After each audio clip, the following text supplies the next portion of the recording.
Eh bien, salut à toutes et à tous les gens, c'est Moketo pour parler de tout mais surtout de rien. Aujourd'hui, on se retrouve pour une nouvelle critique. Je vais vous partager mon avis sur Sans un bruit, jour 1, donc le préquel de la saga Sans un bruit. Donc avant de rentrer un petit peu dans le vif du sujet, j'avais envie effectivement de vous partager un petit peu mon avis sur la saga Sans un bruit, parce que je suis pas sûr que je vous ferai une critique sur les deux précédents, que j'ai vu pas longtemps avant celui-ci avec une amie. Et alors, très brièvement, pour vous résumer mon avis très très très brièvement sur les deux premiers films, enfin sur le Sans un bruit et Sans un bruit 2, euh, j'ai beaucoup apprécié le premier. J'ai trouvé que c'était un concept très intéressant, le fait voilà, d'avoir une invasion extraterrestre, mais de ne pas s'attarder sur le côté d'où est-ce que cette invasion provient. On est directement plongé dans le vif du sujet. On nous donne pas plus de contexte que ça. On suit juste, on est à l'échelle d'une famille qui essaye de vivre tant bien que mal dans ce monde post-apo où en fait il est question de faire le moins de bruit possible. Et donc je trouvais le concept très fort, parce que c'était un film qui joue avant tout sur l'angoisse, sur comment appréhender en fait ces espèces de bestioles qui te fauchent comme la mort, en fait, qui se posent pas de questions. Tu fais le moindre bruit, bam, ça te fonce dessus. Ça crée vraiment une atmosphère très très forte. La famille était très attachante, les comédiens génialissimes. Le fait qu'en plus, dans cette famille, tu as la question du handicap qui est traitée, et qui au final, le handicap est l'une des plus grandes forces, au final, au début vu comme une faiblesse, puis comme une grande force à l'univers. Donc voilà, le premier, je l'avais trouvé assez bien réussi comme expérience, et je trouvais que c'était un film qui se suffisait quand même pas mal à lui-même. C'est-à-dire que c'était une expérience suffisamment forte et intense pour ne pas forcément replonger dedans. Le deuxième, je l'ai trouvé assez moins intéressant, parce que là on tombe un peu plus dans les clichés du blockbuster américain, à savoir glisser vers l'aventure un peu épique, avec de plus en plus de péripéties, plus de personnages, plus d'enjeux. On ouvre plus le scénario à l'échelle mondiale, et c'est vrai que là ça m'intéressait un petit peu moins, parce que les personnages ont tout de suite moins de consistance, et surtout les jeux de tension sont moins parlants, parce que c'est à la fois une redite du 1, et en plus c'est moins intéressant, parce que tu suis moins les personnages, tu suis moins la famille, quoi. Je pense que ça aurait pu être intéressant de faire une suite avec globalement le même schéma, mais avec d'autres personnages. Je pense que ça aurait pu être assez intéressant, mais en tout cas voilà. Le deuxième, c'est vrai que on rentre beaucoup plus dans du film d'action pur, et pour ça, c'est vrai que le 2 m'avait moins convaincu. Donc c'est vrai que ce préquel, j'y allais avec un peu d'a priori, avec un peu de peur, où je me disais, oula, le 2 il m'a laissé sur une note un peu moyenne. Euh, qu'est-ce que c'est Que va-t-il en être de ce préquel? Alors, on va parler du synopsis. Donc on est plongé effectivement dans le tout premier jour de l'invasion extraterrestre de ces aliens. Avant tous les événements, voilà, avec la famille en question, on va suivre l'histoire de Samira, une jeune femme en phase terminale d'un cancer. C'est vraiment très très très vite dit dans le film, hein, je vous spoile pas. Elle est en phase terminale d'un cancer, et donc elle se rend avec d'autres patients de son centre de soins dans un théâtre en plein Manhattan, et avec son chat Frodon. Et une fois le spectacle terminé, ils assistent donc à la pluie de météorites et à l'invasion brutale et directe des extraterrestres. Très peu de temps après qu'on voit la chute d'extraterrestres, et tu vois tous les monstres qui envahissent New York. Chose qui est assez logique, parce qu'en plus le film démarre avec un carton écrit comme quoi Manhattan, la ville de Manhattan, en moyenne crée une décibel à 90, je crois que c'est ça. Enfin, et en gros, ils expliquent que le bruit ambiant de New York équivaut à un hurlement constant. qui ne s'arrête jamais. Donc c'est assez logique que les bestioles envahissent la ville sans se poser de questions, parce que voilà, c'est vraiment, ça doit être l'un des endroits les plus bruyants qui soient, avec la plus grande concentration de bruit. Et donc, après tout ce chaos, Samira, elle, en sachant qu'elle est condamnée de toute façon par sa maladie, elle ne va pas chercher à s'évader de la ville, elle va pas chercher à survivre. Elle, tout ce qu'elle cherche, c'est manger une dernière pizza qui va lui évoquer en fait son passif, mais elle va faire la rencontre d'un certain Eric, qui est un étudiant britannique qui est complètement abasourdi, complètement effrayé par la situation, qui lui par contre s'accroche à la vie et qui véritablement est effrayé par tout ce qui se passe. Et donc voilà, on va suivre l'aventure de ces deux personnages. Elle va vouloir rejoindre South Street Seaport pour manger sa dernière pizza, tandis que lui va vouloir absolument survivre, mais il va quand même choisir d'aider la jeune femme parce que il sent qu'une vraie connexion peut se faire avec cette jeune femme.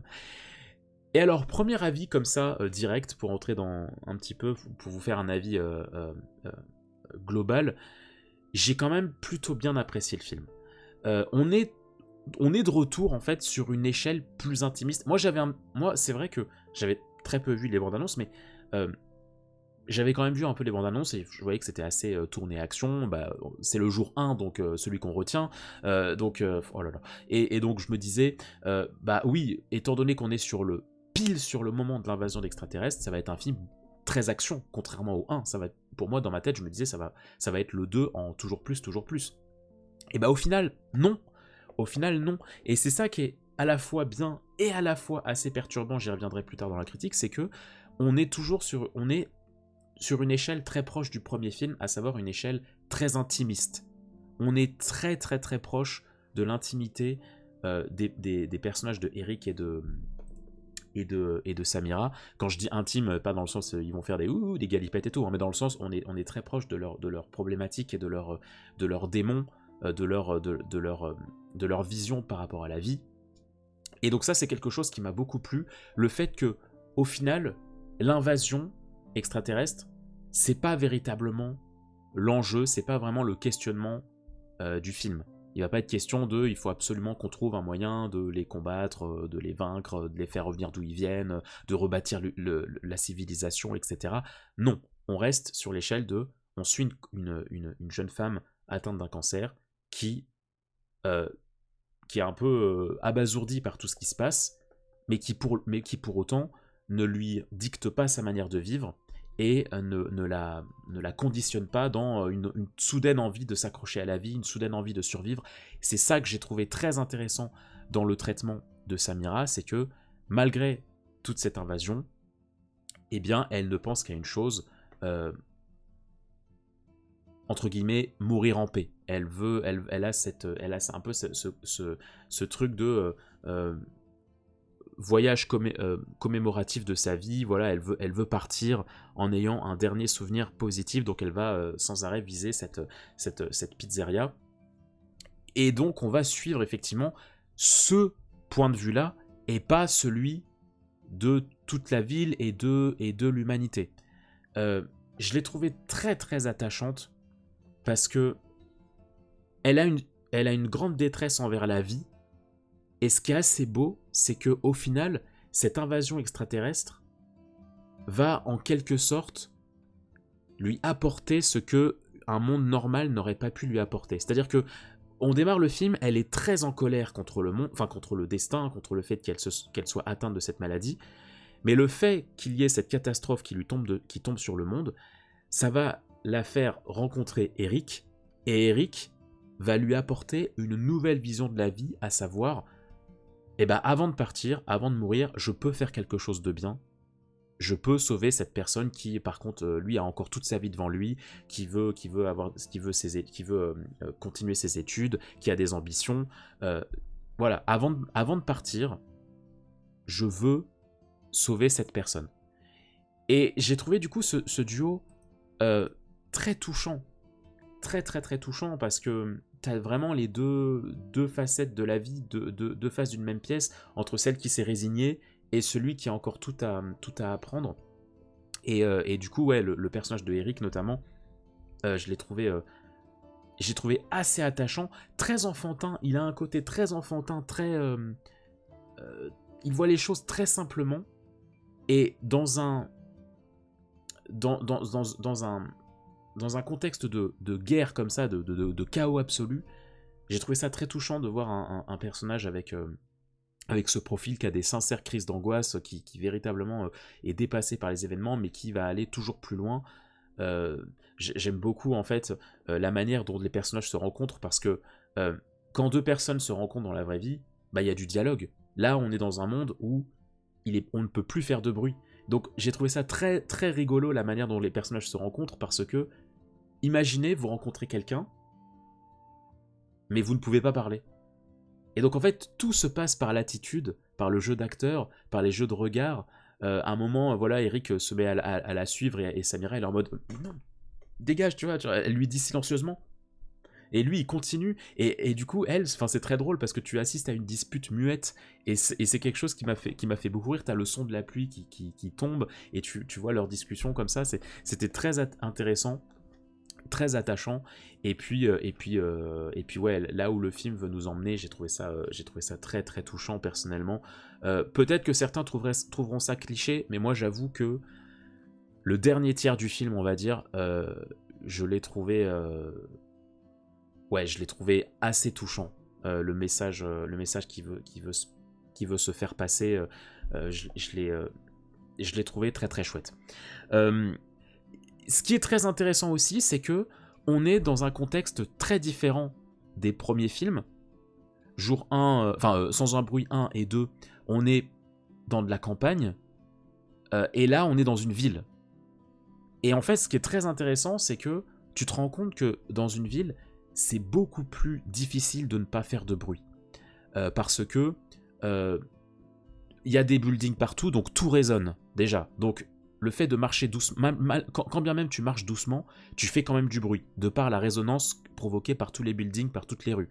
Il y a effectivement, comme c'est la panique partout, bah voilà, il y a des vitres, il y a des vitres écrasées de partout, il y a des choses qui tombent en lambeaux, donc voilà, il y a des bruits constants, en fait. Tu peux constamment faire du bruit via des petits détails laissés par l'homme qui a tout laissé en vrac en s'enfuyant. Et donc du coup, ça ajoute, je trouve, une angoisse supplémentaire, une forme de danger supplémentaire qui est très intéressante. Il y a une séquence que je trouve très bien réussie aussi, c'est avec la foule. À un moment, tous les réfugiés... En fait, il y a des... pour vous expliquer un peu le contexte, il y a des hélicoptères qui passent avec des haut-parleurs, et qui signalent aux citoyens encore vivants, il va y avoir un bateau qui va venir vous chercher à tel endroit, demain à telle heure, etc. Voilà, ils passent avec des gros haut-parleurs comme ça, un peu partout dans la ville, pour prévenir les survivants que voilà, si vous voulez vous en sortir, il y a un bateau qui va venir pas loin, on a compris que les bestioles ne savent pas nager, l'armée a détruit les ponts histoire que les bestioles ne s'échappent pas de la ville, et donc t'as toute la foule à un moment qui va se mettre à marcher, t'as tous les survivants qui vont se mettre à marcher en direction du bateau. Et en fait, cette scène, je l'ai trouvée très intéressante et très poignante, parce que malgré que tout le monde avance très lentement, une foule, ça fait quand même du bruit. Donc je vous laisse imaginer un petit peu ce qui peut se passer, mais j'ai trouvé ça très intéressant, le fait que ce qui est très effrayant dans cet univers, c'est que ce contexte pousse à la solitude, au fait de se séparer le plus possible. C'est une société, c'est un monde dans lequel tu ne peux plus vivre en société, parce que quand bien même on ne fait pas de bruit en société, quand bien même une foule ne cherche à faire le moins de bruit possible, elle fait du bruit quand même. Donc il y a ça aussi que je trouve assez intéressant, assez effrayant. Et donc ouais, voilà, c'est un contexte qui change beaucoup. Pareillement, il y a des séquences que j'ai trouvé, il y a des phases que j'ai trouvé assez intimidantes, parce que pareillement dans les autres films, tu vois très peu de bestioles. Là, tu vois, alors pas des troupeaux, c'est quand même c'est vite dit, mais t'en vois en tout cas une plus grosse masse. et du coup, il y a un côté très angoissant quand tu les vois toutes se ruer vers toi, qui escaladent les immeubles à une vitesse folle, alors qu'avant, t'en avais un ou deux. Mais là, t'en as vraiment toute une tripotée qui te cherche, qui te traque. J'ai trouvé que c'était assez intimidant. Ça ajoutait une, une tension réelle supplémentaire. Donc voilà, tout ça c'est vraiment pour parler de ce qui va bien. J'ai trouvé ça très intéressant qu'on retourne sur avant tout du traitement de personnages. Je dis pas qu'on s'en fout des bestioles et tout ça, mais le principe, enfin l'élément essentiel du film, c'est te raconter l'histoire de deux êtres humains, avec leurs passifs, avec leurs sentiments d'injustice, avec leurs espoirs, avec leurs envies, et des personnages très différents qui les amènent à adopter des visions, des manières de penser différentes parce que ils sont en train d'assister à la fin du monde. Donc j'ai trouvé ça très intéressant. J'ai trouvé ça aussi très intéressant, encore une fois, plusieurs traitements du bruit qu'il n'y avait pas forcément dans les films d'avant. Donc la foule, comme je vous le disais. À un moment, il y a un orage et il y a de la pluie qui couvre le bruit. Donc c'est très intéressant la manière dont les personnages se servent de l'orage et de la pluie qui couvrent leur son. Je trouvais ça très intéressant aussi. Pour parler des choses qui vont un peu moins bien, j'ai trouvé un peu dommage que on ne s'attarde pas plus que ça sur les personnages qui découvrent comment fonctionnent les bestioles. Très vite, très vite, tous les personnages vont comprendre qu'il faut plus faire de bruit. Et très vite, les personnages vont comprendre que les bestioles ne vont pas dans l'eau. Et alors, je suis d'accord, ça aurait peut-être fait redite le fait de repasser du temps sur « mais attendez, j'ai compris et tout, faut pas faire de bruit et tout ». Je suis d'accord que ça ne sert pas beaucoup narrativement parlant. Mais j'aurais trouvé ça quand même un peu intéressant parce que du coup j'ai l'impression que tout va extrêmement vite. Tout va vraiment très vite. Entre le moment où les bestioles attaquent et où les humains mettent en place des choses, bah, au final c'est très très rapide. Et du coup voilà, j'ai trouvé ça un peu dommage. J'aurais bien aimé que ça prenne un peu plus leur temps sur la découverte de ces horreurs. J'aurais trouvé ça... Ouais, je pense que j'aurais trouvé ça un peu plus intéressant. Chose qui est assez perturbante quand même, c'est que le film, tu sais pas trop sur quel pied danser. Je crois que le film, et je suis sûr et certain quasiment, c'est le film qui, enfin, est beaucoup, enfin, d'un point de vue budget, c'est un film qui a coûté beaucoup plus cher que les autres, parce que effectivement, le contexte est beaucoup plus grand. Là, on est vraiment sur une attaque de monstres sur une ville, alors qu'avant c'était 2-3 monstres par-ci par-là. Donc, c'est ça qui est aussi un peu perturbant, c'est que on est sur un enjeu, on est sur des enjeux quand même grandioses dans ce qui se passe autour, mais on s'y attarde jamais vraiment. Et c'est vrai que d'un côté c'est cool parce qu'encore une fois je préfère le côté intimiste dans ce genre d'univers, mais d'un autre côté, eh ben, c'est très perturbant parce que du coup il se passe des grandes choses, mais ça n'a pas de prise véritablement sur toi en tant que spectateur. Je sais pas si je me fais bien comprendre, mais c'est vrai que c'est assez perturbant de voir autant de bestioles. Tu vois l'armée qui s'interpose dans le conflit et tout, mais sans jamais vraiment avoir de point de vue sur eux, sur tout ça. T'as jamais un vrai point de vue extérieur et très haut à tout ça. Mais d'un autre côté, je pense que c'était pour continuer à rester sur l'échelle humaine très intime. Chose que j'ai trouvé dommage aussi, on n'apprend pas grand-chose sur l'univers, je trouve, hormis une chose qui m'a aussi beaucoup frustré, c'est à un moment donné, on voit les bestioles faire quelque chose. Je vous dis pas quoi, pour pas spoiler, mais il y a un moment où on voit les bestioles adopter un certain comportement envers quelque chose, et j'ai pas compris de quoi il s'agissait parce que le film ne revient jamais dessus. Et ça, j'ai trouvé ça très étrange, Parce que tout le long du film, je me disais, ok, un jour, à un moment donné, on va avoir la réponse à ce niveau-là et tout. Et on ne revient jamais dessus. Et alors, je me suis dit, du coup, bon, ça, du coup, ça veut dire qu'on va peut-être en entendre parler plus tard dans Sans un bruit 3 ou dans une série ou j'en sais rien. Mais ouais, j'ai trouvé ça très... À part ça, en fait, à part cet élément-là, bah, le film ne nous raconte... ne nous... Le film ne nous apporte pas plus d'éléments que ça sur l'univers. Hein. C'est vraiment...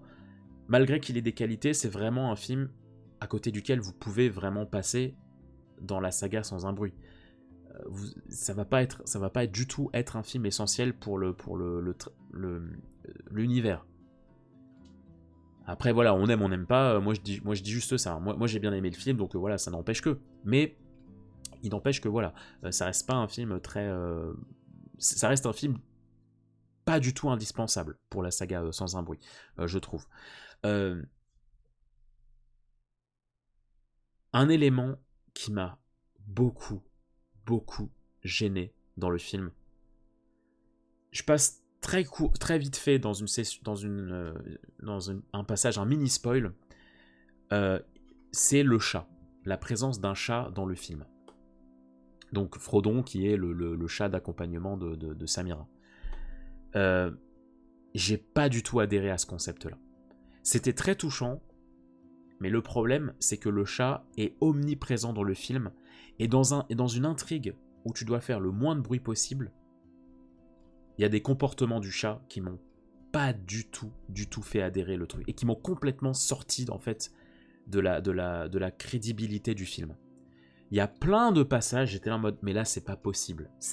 Quand bien même le chat, il est bien dressé, quand bien même il est calme, quand bien même il a un tempérament et tout de fou, c'est impossible qu'un animal se conduise de cette manière et que tu arrives à être silencieux avec un animal.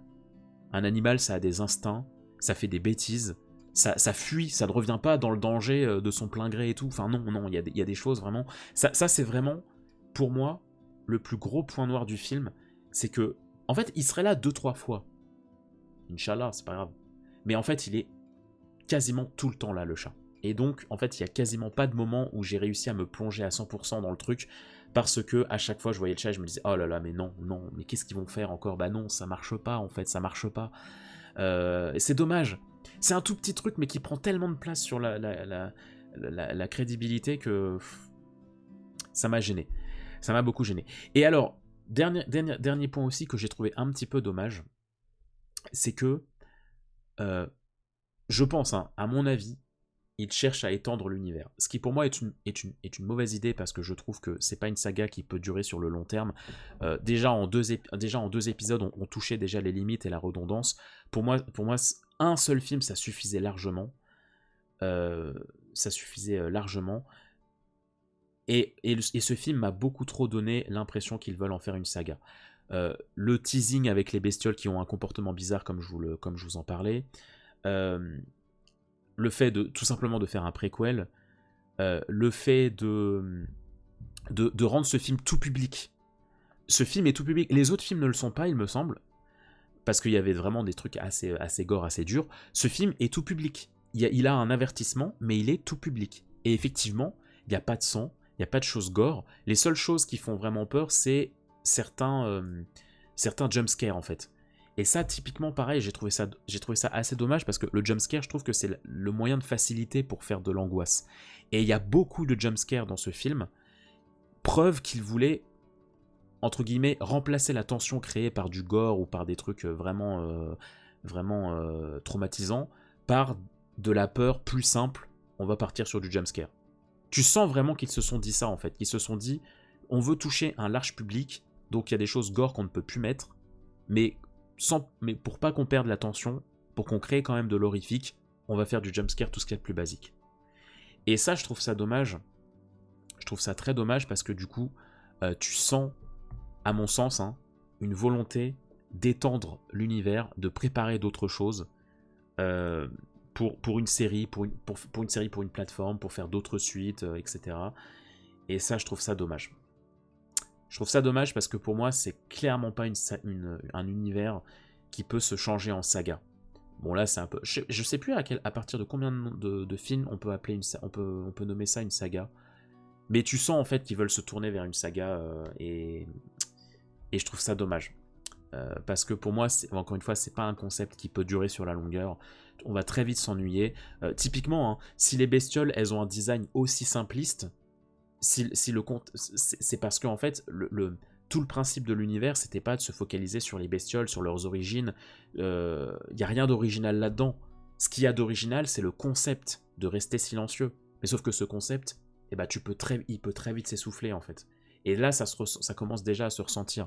Donc, bon, on verra ce qu'ils en font, mais je suis pas très convaincu. En tout cas, toujours est-il que j'ai trouvé cette histoire très jolie, malgré tous les défauts que j'ai pu vous souligner. J'ai trouvé que c'était quand même un film qui fonctionnait bien. J'ai trouvé que les personnages étaient vraiment attachants, et que quand bien même c'est une annexe qui n'apporte pas grand-chose à l'univers, bah, j'ai trouvé que c'était une très belle histoire. Voilà ce que j'avais à vous dire sur Sans un bruit jour 1. J'espère que cette critique vous aura plu. N'hésitez pas à mettre un petit pouce en l'air et à vous abonner. Vraiment, si mon contenu vous plaît, n'hésitez pas à vous abonner. Je fais plein d'autres critiques de contenu manga, jeux vidéo, anime, séries, tout ça. Tout ce qui touche à la pop culture. Voilà, il y a beaucoup de vidéos qui vous attendent dans le catalogue de la Moquette TV. Donc n'hésitez pas à explorer tout ça. Et moi, je vous dis à très vite pour de prochaines vidéos. Prenez soin de vous les gens. Bye bye.